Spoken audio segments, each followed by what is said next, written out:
नमस्कार दोस्तों, मैं नवीन त्यागी नवीन एग्रो फार्म चैनल पे आपका स्वागत करता हूं। आज मैं ग्राम कनकपुर पिंडरा रेलवे स्टेशन के पास, जो कि बाबतपुर से करीबन 10 किलोमीटर दूर है, वाराणसी जनपद में हूं। मेरे साथ संगीत त्यागी जी हैं। ये साहिल गोट फार्म नाम से ये गोट फार्म चलाते हैं, जो कि उनके बेटे के नाम पे है। इन्होंने बहुत ही कम बजट में बहुत ही अच्छा फार्म बनाया है। तो आइए पहले इनका फार्म विजिट करते हैं, फिर इनके बारे में जानते हैं कि ये कैसे अपना बाड़ा चलाते हैं, कैसे गोट फार्मिंग करते हैं। संगीत त्यागी जी, बहुत बहुत स्वागत है आपका मेरे चैनल नवीन एग्रो फार्म पे। पहले तो दर्शकों को अपना पूरा परिचय दीजिए। मेरा नाम संगीत कुमार त्यागी, ग्राम सभा कनकपुर पिंडरा रेलवे स्टेशन के पास मेरा गोट फार्म है, जो साहिल गोट फार्म के नाम से चल रहा है। इस समय बाबतपुर से लगभग 10 किलोमीटर की दूरी पे ये गोट फार्म है। जैसे कि त्यागी जी, आप जो है मास्टर भी हैं, शिक्षक भी हैं, तो आप किस प्रकार का शिक्षक हैं? प्राइवेट में है कि संविदा पे, क्या है? नहीं, हम संविदा पे शिक्षा मित्र पद पे इस समय काम कर रहा हूँ। अच्छा, तो ये जब आप शिक्षक हैं तो इस बकरी पालन का आइडिया कहाँ से आया? समायोजन रद्द होने के बाद आर्थिक स्थिति खराब होने के कारण हमने जो है अगल बगल कई लोगों से संपर्क करने के बाद तो विचार आया कि हम बकरी पालन जो है कम से कम बजट में शुरू करें, और लगभग 1.5 साल हो गया हमें बकरी पालन शुरू किए। तो बकरी पालन ही क्यों चूज़ किया आप? इसमें जो है कम बजट में जो है हम कम बजट में भी 1-2 बकरी से भी हम शुरू कर सकते थे। पहले हमने 2 बकरियों से ही शुरू किया है। अच्छा, अब टोटल कितनी बकरियां हैं आपके पास? इस समय हमारे पास 20 प्लस में है। अच्छा, आपका बाड़ा तो बहुत ही कम बजट में है, सही बजट में है। लगभग कितना खर्चा हो गया आपके पास बाड़ा बनाने में? बाड़ा बनाने में बहुत खर्च नहीं हुआ था, लगभग 5,000 के आसपास खर्च हुआ था। अच्छा, 5,000 बाड़ा बनाने में। और बकरियां खरीदने में कितने पैसे लग गए थे? बकरियां की वैरायटी के ऊपर जो है लगभग खर्च हुआ था 70-75 हज़ार रुपये। अच्छा, 70,000 और 5,000 बाड़ा में, मतलब 75,000 रुपये में आपका बकरी पालन शुरू हो गया। जी। उस समय कितनी बकरियां थी आपके पास जब शुरू किए थे? सबसे पहले मैंने बकरियां शुरू की थी 5 बकरियों से। अच्छा, तो 5 बकरी से आप 20 बकरी कर लिए? जी। कितने कितने दिनों में, कितने महीनों में? लगभग 2 साल 3 महीने के आसपास हुआ। अच्छा, मतलब 2 साल में आप 5 बकरी से 20 बकरी भी कर दिए और प्रॉफिट भी कमाए होंगे कुछ? नहीं, देखिए, प्रॉफिट तो बहुत नहीं हुआ, इसलिए कि हम इसके विषय में बहुत जानकारी नहीं थी। लेकिन हम जहाँ भी कहना चाहेंगे कि जो भी बकरी पालन करना चाहते हैं, पहले वो कहीं से प्रशिक्षण करने के बाद ही। अच्छा, मतलब आप ट्रेनिंग नहीं लिए थे? जी नहीं। अच्छा, बिना ट्रेनिंग के स्टार्ट किए आप? तो बिना ट्रेनिंग के स्टार्ट किए तो उससे कुछ नुकसान हुआ आपका? काफ़ी नुकसान हुआ। उसकी जो बीमार होती थी उसके विषय में बहुत अनुभव नहीं था। अच्छा, ट्रेनिंग लेने का मेन मकसद बीमारी से जो वैक्सीन है, जानकारी लेना, वैक्सीन लेना और बीमारियों की दवाई के बारे में जानकारी होता है, कि ट्रेनिंग लेने का मतलब होता है रख रखाव? ट्रेनिंग का मतलब होता है उस बकरी के पालन के विषय में सभी जानकारी, उसके रख रखाव से लेके और उसकी दवा, बीमारी और उसका लक्षण क्या है, कौन सी बीमारी चलेगी। अगर ट्रेनिंग करने के बाद हम ऐसा करते हैं तो हमें नुकसान कम से कम होगा। मतलब ट्रेनिंग लेना आपके हिसाब से फ़ायदेमंद होता है, ट्रेनिंग लेना ज़रूरी होता है। अच्छा, तो इस समय बकरियां आपके पास 20 बकरियां हैं, तो इनको क्या स्टॉल फीडिंग में रख रहे हैं कि चराई कराते हैं? मौसम के अनुसार, जैसे मौसम अगर खाली इस समय है तो हम चराई कर लेते हैं, नहीं ऐसे स्टॉल फीडिंग पे जो है करते हैं। क्या खिलाते हैं लगभग स्टॉल फीडिंग में? स्टॉल फीडिंग में जो है इस समय तो चना का भूसा खिला रहे हैं, मिल जा रहा है, आसानी से उपलब्ध है, खिला रहे हैं। नहीं तो गेहूं का भूसा, चने की चूनी, चोकर। चने के भूसे और गेहूं के भूसे में क्या अंतर होता है? चने का भूसा जो है दलहनी फसल होता है, उसको जो है हरी चना का पेड़ हरा ही रहता है तभी काट लिया जाता है, जिससे बकरियां भरपेट खा लेती हैं। और गेहूं का भूसा जो है बिना चूनी के बिना खाती नहीं है। सस्ता कौन सा पड़ता है, चना का भूसा कि गेहूं का भूसा? सस्ता तो पड़ेगा चना का हुआ, मसूर का हुआ। अगर ये सब भूसा मिलता है तो आसानी से हम जो है कम खर्च में जो है बकरियों को पाल सकते हैं। मतलब आपके कहने का मतलब गेहूं से अच्छा चने का भूसा? हाँ, चना का हुआ, मसूर का हुआ, जो दलहनी फसल है अगर वो आसानी से मिल जा रही है हमें, अच्छा। तो उसमें हमें बेनिफिट ज़्यादा होगा। अच्छा, इस समय किस ब्रीड पे काम कर रहे हैं, कौन सा ब्रीड है आपके पास? इस समय हमारे पास बर्बरी, सिरोही, गुजरी है। अच्छा 3 ब्रीड है, 3 ब्रीड की 20 बढ़िया बकरी बकरे हैं जी। तो मास्टर साहब 2 साल से आप जो है बकरी पालन कर रहे हैं और भी बिना ट्रेनिंग का कर रहे हैं, तो फिलहाल लेकिन आपको सफल माना जाएगा क्योंकि 5 बकरी से आप स्टार्ट किए और इस समय 20 बकरियां हैं। तो 2 साल में क्या जानकारी हुआ जो ट्रेनिंग नहीं लिए फिर भी आपको जानकारी आप कह रहे हैं अनुभव हुआ है, तो क्या अनुभव हुआ है 2 साल में? जैसे बकरियां बीमार होती है और डॉक्टर लोगों को हम बुलाते हैं तो उनसे हम उनके विषय में और उनके रोग के विषय में और उनके दवा के विषय में जानकारी लेते रहते हैं। इसलिए जो सामान्य बीमारियां हैं उनका इलाज जो है हम लगभग खुद कर लेते हैं। विशेष परिस्थितियों में हमें बुलाना पड़ता है डॉक्टर। अच्छा, मतलब एक बार डॉक्टर आता अगर कोई चीज़ बता देता है तो वो आपको पता चल जाता है। जी। उसी हिसाब से आप अगला इलाज, अगर जैसे तबीयत ख़राब हुआ या बुखार हुआ उसको वो जो दवाई दिया या उससे जानकारी आप ले लिए तो दूसरी बार वो बुखार का लक्षण आप भाप जाते हैं और डॉक्टर को बुलाना नहीं पड़ता है। जी।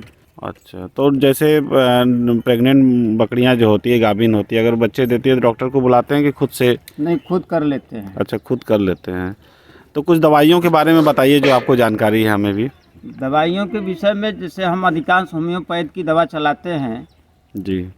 और उसमें जैसे सर्दी जुकाम खांसी हुआ, पहले तो हम उसको आर्सेनिक एक दवा आती है होम्योपैथ में, जो किसी भी समय किसी भी सीजन में इन्फेक्शन के लिए दी जाती है। अच्छा।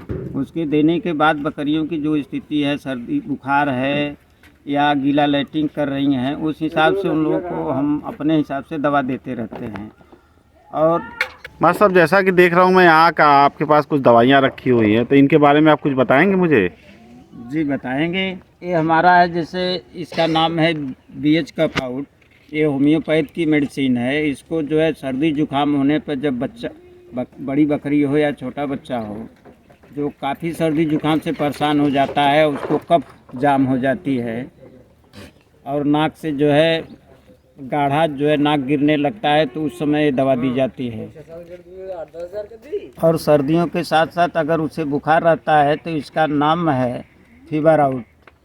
ये होम्योपैथ दवा है, इसको भी हम उसके साथ चलाते रहते हैं। लगभग 1 हफ्ते में जो है काफ़ी कंट्रोल हो जाता है। अच्छा, सुबह शाम देना रहता है? सुबह शाम वेट के हिसाब से 3 से 5 ml हम देते हैं। ये इसके वान स्प्रे है, जैसे बकरियों को कभी कभार जो है घाव या हो जाता है तो स्प्रे मारने पर उस पर जो है मक्खियाँ भी नहीं बैठती हैं और घाव भी जल्दी सूख जाता है। ये टोलजान है, डिवर्मिंग के लिए दी जाती है। लगभग वेट के हिसाब से 5 से जो है 10 ml दी जाती है। हर तीसरे महीने बकरियों का डिवर्मिंग कराना बहुत ही ज़रूरी है। ये विटामिन H इसका नाम है। इसमें विटामिन मिला है। इसमें vitamin E, vitamin A, vitamin D3 और विटामिन H। और यह बकरियों को गर्भावस्था में बच्चा देने से लगभग 20 दिन पहले अगर इसको देते हैं तो बकरियों में दूध की कमी नहीं होने पाती है। तो मास्टर साहब, बहुत बहुत धन्यवाद आपका। और मैं आपका धन्यवाद अदा करता हूँ और साथ में ये जानना चाहता हूँ कि जो आपके दर्शक हैं उनके लिए क्या सुझाव देंगे, जो नया फार्म शुरू करना चाह रहे हैं उनके लिए क्या सुझाव आपकी तरफ से है? हम यही चाहेंगे कि जो भी हमारे भाई बकरी पालन करना चाहते हैं वो जो है फार्म बनाने में बहुत खर्च ना करें, क्योंकि फार्म हमारा किसी तरह चल जाएगा। बकरियों की संख्या हम बढ़ाते रहेंगे तो आगे चल के हम जो है बकरियों से ही कमा के अपना दूसरा फार्म या बढ़िया फार्म बना सकते हैं। शुरू में ही बहुत खर्च नहीं करना चाहिए और जब भी बकरी पालन करना है कुछ न कुछ जानकारी या प्रशिक्षण करने के बाद ही करें।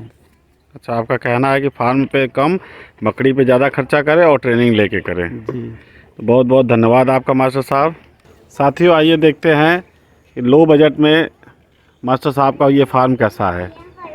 बहुत ही कम जगह में है और ये जब चराते हैं बकरियों को तो उधर जो खाली जगह है वहाँ चरा देते हैं या यहाँ कहीं जगह मिलता है यहाँ चरा देते हैं आगे पीछे।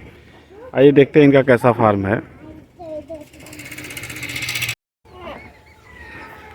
मास्टर साहब, अपना फार्म दिखाइए।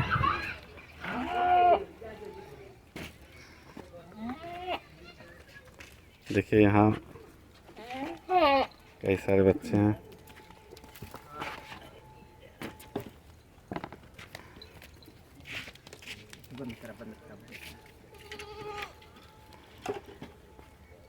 जी, बकरियों को आप खूंटे में बांध के रखते हैं? मौसम जिस समय बरसात वगैरह होती है तो इधर उधर थोड़ा सा जगह की कमी है, इसके वजह से इन लोगों को बांध के रखना होता है। अच्छा, बहुत कम बड़ा ऐसा होता फार्म ऐसा होता है जो बांध के रखा जाता है। जी आपकी बात सही है। बरसात के समय में बांधते हैं। जी। हाँ, जी।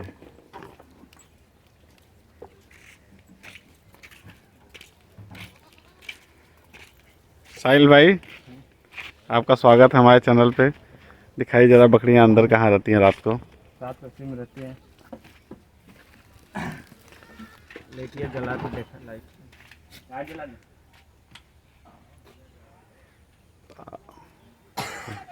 जैसा कि देखिए ये बहुत ही कम जगह है और ये बांध के रखते हैं बकरी। बहुत कम ऐसा देखा जाता है कि बांध के रखते हैं, लेकिन इनका कहना है कि जैसे भाग न जाए, रात को सुरक्षा की दृष्टि से ये बांध के रखा जाता है। देखिए ऊपर ये टीन लगा रखे हैं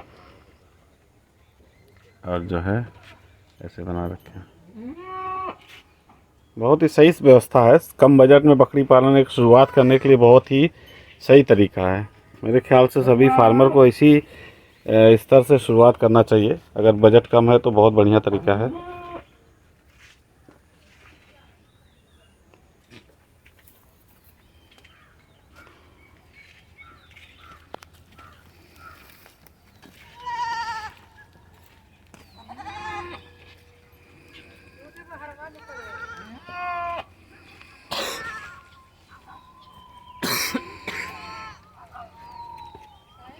ये किस ब्रीड का बकला है? तोतापारी का ब्रीडर है। अच्छा, कितना कितना एज होगा इसका? कितना साल का होगा ये? 2 साल का लगभग हो गया है। अच्छा, कितने दांत हैं इसके? इसके 8 दांत हो चुके हैं। दिखाइए। हाँ, ये पूरा वयस्क हो गया है। जी।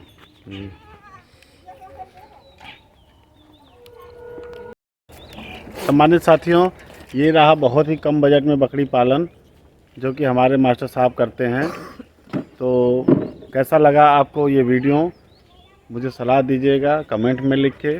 साथ ही अगर कोई सुझाव हो, मास्टर साहब के लिए कोई सुझाव हो तो वो भी बताइएगा। मास्टर साहब का नंबर जो है यहाँ मैं डिस्क्रिप्शन में दे रहा हूँ, वहाँ से आप इनको देख के कांटेक्ट कर सकते हैं, कोई सुझाव दे सकते हैं, कोई जानकारी ले सकते हैं। बकरी ख़रीदना है, बेचना, उसके लिए भी जानकारी ले सकते हैं। बहुत बहुत धन्यवाद आपका। पुनः एक बार आपका बहुत बहुत धन्यवाद करता हूँ अपने चैनल पे। नमस्कार।